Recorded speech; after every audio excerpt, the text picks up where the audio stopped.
Hi, I want to take just a few minutes to run through my Canvas page with you, just in case you have any questions over what your child's looking at during online learning. So I'll start with logging in, just like kiddo would be doing. I realize my dashboard looks a little different from your kiddos, um, just because, I'm the teacher kind of thing. So we'll go into Ms. West's Magnificent Math.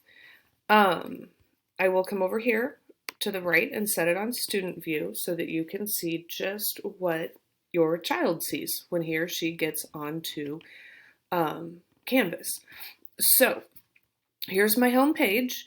There's not a whole lot on it, but starting on April 20th, I'm going to begin posting our students' assignments, their weekly assignments, under modules instead of assignments like I've been doing the past couple of weeks.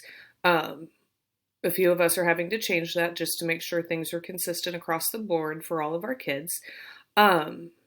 So for now, assignments after April 20th, they will be posted under modules. Here's my email address. We have a link, or I have a link on here to our 6th grade Blackhall document that has our office hours and any other important information you might need.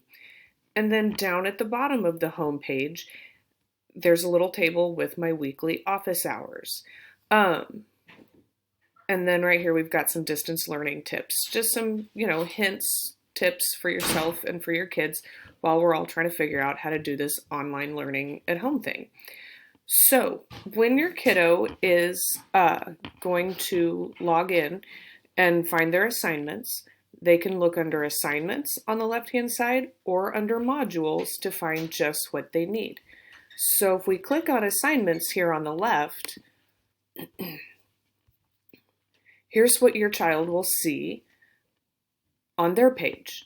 Now, if we scroll down a ways, we start with week 1, and hopefully you all have read the online learning document that I posted on there.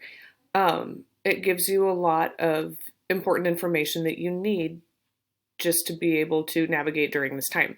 And then there were a couple of fun activities, the stay-at-home scavenger hunt and would you rather on Flipgrid. Then when we scroll up, we have week 2. Now, in the newsletter, the welcome to week 2, or down here, the online learning document, it says that I want your kiddo doing their work in the order that the assignments are posted. Well, you've got welcome to week 2. Just below that is Spark Your Learning. Just below that is the instructional video, and so on. And your kiddo just needs to go right down the list of what they have posted under each week. Then we scroll up to week 3, which is where we are right now. Welcome to week 3. And this week, for the fun of it, I decided just to come up with a little short video, nothing exciting. Figured I'd say hi that way instead of a newsletter. Just below that, they have their Step It Out assignment.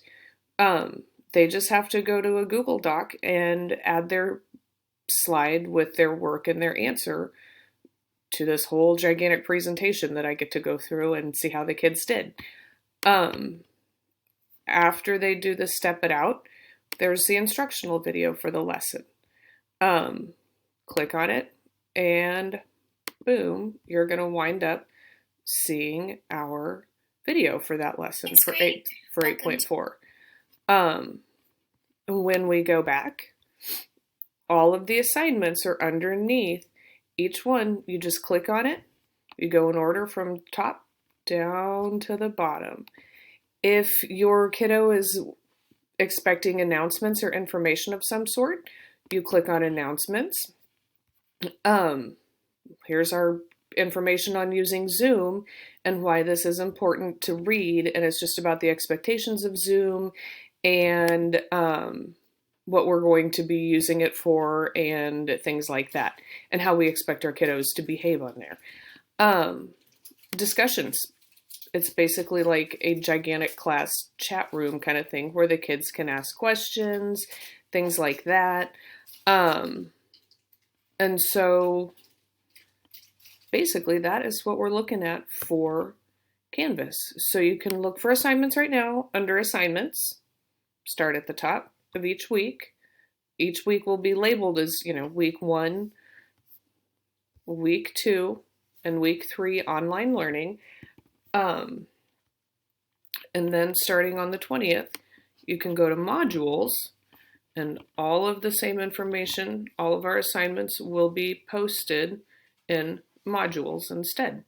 So hopefully this clears up any questions you might have. If you have any others, do let me know. Thanks.